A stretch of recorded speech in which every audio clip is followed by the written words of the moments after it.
يا እናቴ ብትሆንስ አላቅም ነው እባክህ እጅህን እንዳነሳባት አድርግ እባክህ ታክም እሺ በለኝ ያሉ ለመፈጸማቸው ይኸውልህ ማስረጃ ደርሶናል እንግዲህ የላችሁም እሺ በሉኝ የሆነ የተሳሳተ ነገር ይኖራል እባካችሁ እሺ በሉኝ እማዬ አባዬ እባካችሁ ጥላችሁኝ አትሂዱ እኔ እባክሽ ተረጋጊ እባክሽ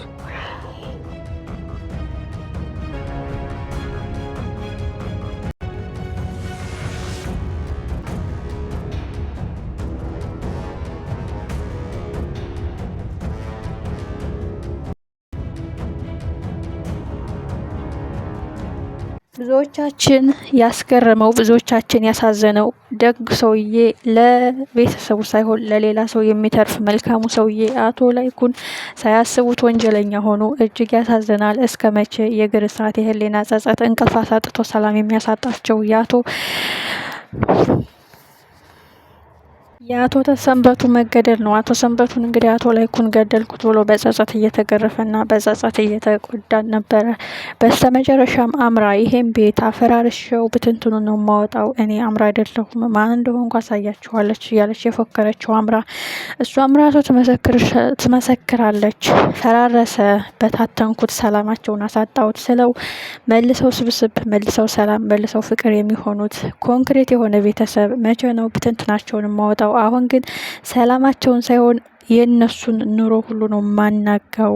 ልጃቸው በሞትና በህይወት መሀል ላይ ያለችው ኤሚን እንኳን በደንብ እንዳያስታምሟን ነው ማረጋቸው። እኔ አምራ አይደለሁም ብላ የፎከረችው አምራ አሳልፋ ቪዲዮ ለህግ የሰጠችው አምራ ዳግምም ይሄን ሲሰማ ለኬም እጅ መዳፍ ውስጥ ሆኖ ነው አባቴን በስቀቀን የገደሉት። ለኬም አባቴ ጫካ ውስጥ ተቀብሮ ነው ሲፈልገው የነበረው። ለኬም አይኔን እያዩ ነበር ሲዋሹ የነበሩት እያለ በጸጸትና በልክ አሁን እናቴ ናት የገደለችው ወይስ እሱ ነው? አሁን እኮ የገደለው ባልሽ የሞተው ወንድምሽ የሆነው ነገሩ ሆነብኝ። በቃ አበድኩኝ፣ ጨርቄን ጣልኩኝ፣ ቤተሰብ ብዬ ሙሉ ሆንኩኝ ብዬ ስሰባሰብ ሙሉ ሆንኩ ብዬ ስደሰት ለኬም ከኋላ የወጉኝ ካዲ ናቸው እያለ በጭንቀት የተዋጠው ዳግም አሁን አቶ ሰንበቱ በህይወት አለ የለም የብዙዎቻችን ጥያቄ ነበረ። ግን አቶ ሰንበቱ የእውነት አልተጎዱም። አቶ ሰንበቱ በእርግጥ በህግ ጥላ ውስጥ ይፈለጉ ነበረ። ስለዚህ ከዛ ለመዳን ከዛ ለማምለጥ ይሄንን እንዳጋጣሚ ተጠቅሞ ምናልባች አቶ ላይኩንና ወይዘሮ ዝናሽ በድንጋጤ ሞቷል ብለው መጋዘን ውስጥ ሲያስቀምጡት በድንጋጤ እንግዲህ እሱ ደግሞ ወደ ቀልቡ ሲመለስ ህመሙ ቢጎዳውም ምናልባች ለሞት የማያደርሰው አመታት ላይ ተመቶ ሊሆን ይችላል። ከዛም ምናልባች ያገኘውን ጨርቅ አስክሬን አስመስሎ ጠምጥሞና ጠቅልሎ አስቀምጦላቸውም ሊሆን ይችላል። ግን እንዴት ሆኖ ያልተፈታው ቋጠሮ ያልተነገረው እንቆቅልሽ በቀጣይ የምናየው ነው። አቶ ሰንበቱ የእውነት በህይወት አለ እያሉ ብዙዎቻችሁ እኔንም ጨምሮ ኮመንት ቦክስ ላይ እናስቀምጣለን። አቶ ላይኩን ወንጀለኛ መሆን የለባቸውም ነበር እያን ነበረ። ግን ምንም ቢሆን እዛ መቃብር ውስጥ የተቀበረው ማን ነው? የአባትየው ብሬትልስ እንዴት ተገኘ የሚለው ምናልባች አቶ ሰንበቱ ነው የተቀበረው፣ አቶ ሰንበቱ ሞቷል የሚለው ማስረጃ እንዲሆን ብሎ አስቦ ሊሆን ይችላል።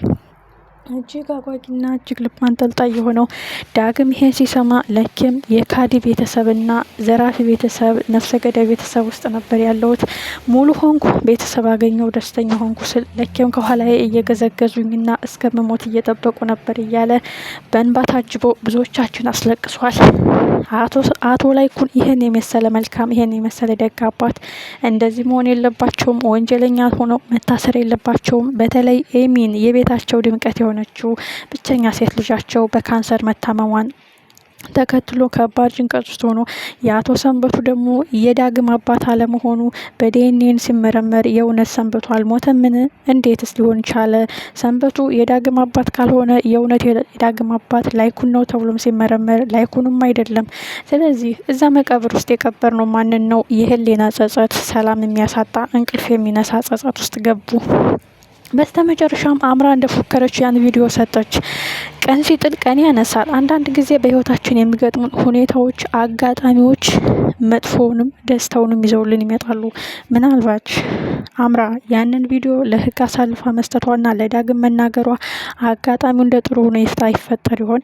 ኤሚን ልጅን አልገልም፣ ልጅን አላስወርድም፣ እኔ መሞት እፈልጋለሁ፣ ግን ልጅን ወልጄ ነው የምትለው ኤሚን ምናልባት በዚህ ድንጋጤ ጽንሱ ወርዶ የእሷ ህይወት ይተርፍ ይሆን ወይስ?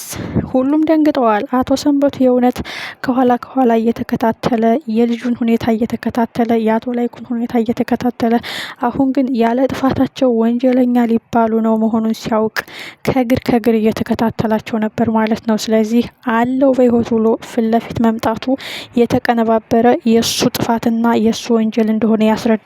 ምክንያቱም የእውነት ሙቻ ለው በቃ እርሱኝ ልጅን አደራ በሚል እሳቤ ከሆነ ይሄን ድራማ የሰራው እንዳያዩት ይቀበርና ይደበቅ ነበረ። ግን እሱ ወይዘሮ ዝናሽና አቶ ላይኩን በህግ ጥላ ውስጥ በቁጥጥር ስር ሲውሉ ልጁ እውነቱን ሲያውቅ እሱ ራሱ ፊት ለፊት መጥቷል። ምን አይነት ድራማና ምን አይነት እንቆቅልሽ ጀምሮ ነው? እሱን ሁላችንም በጉጉት የምንጠብቀው ነው። ይህ ሚስጥር እንዲገለጽልን፣ ይህ ሚስጥር እንድናውቀው ብዙዎቻችን እንጠብቃለን። አቶ ላይኩን ወንጀለኛ መሆን የለባቸውም። መልካም ሰው፣ ደግ ሰው ናቸው። ለድሆች የሚተርፉ ለጓደኛ የሚሆኑ እንደ ወለድ ሳይሆን እንደ መተዋወቅ ብቻ ሰው በሰውነቱ የሚያከብሩ ደግ ሰው ናቸው እያል ብዙዎቻችን አዝነናል። አቶ ላይኩን እንደዚያ በጸጸት ሲገረፉ አሁን ፊት ለፊት መጥቷል። አቶ ላይኩን ጋር ፊት ለፊት መጥቷል ሰንበቱ። ይህን እውነታ ሲያዩ ፖሊሶቹም ደንግጠዋል። የእውነት ጋይስ ምን ይፈጠር ይሆን? ዳግም እነሱ ላይ የፈረደውን ፍርድ፣ እነሱ ላይ የጮኸባቸውን ጩኸት፣ በእነሱ የተጸጸተውን ጸጸት በአባቱ ደግሞ ይሆን? ምን ጨካኝ ብትሆን ነው? ምን አረመኔ ብትሆን ነው? ኦኬ ገደል ነው እያሉ እነሱ ሲጸጸቱ ሰነበቱ።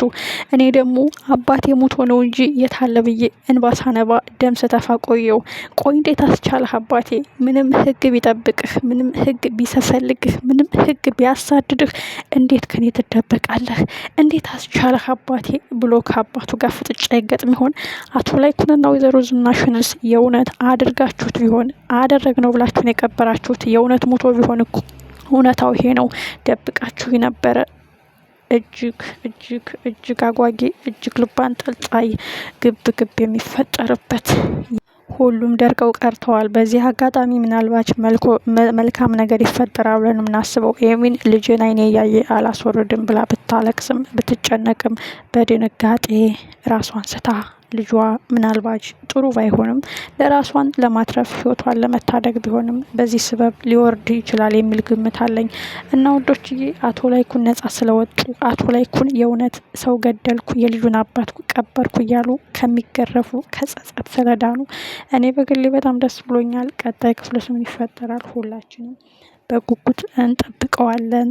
ቀጣይ ክፍል ብዙ የሚፈቱ እንቆቅልሽ፣ የአምራ እቅድ፣ የበቀል እልክ ገደል ሲገባ እቅዷ ሲከሽፍ ኤርሚያስም መልካም ሰው ሆኖ የኤሚንን ህይወትም ሊታደጋት ይችላል። ሁላችንም በጉጉት እንጠብቀዋለን። አስተማሪና ልብ አንጠልጣይ ብዙ የምናተርፍበት ኑሃሜ ቀጣይ በጉጉት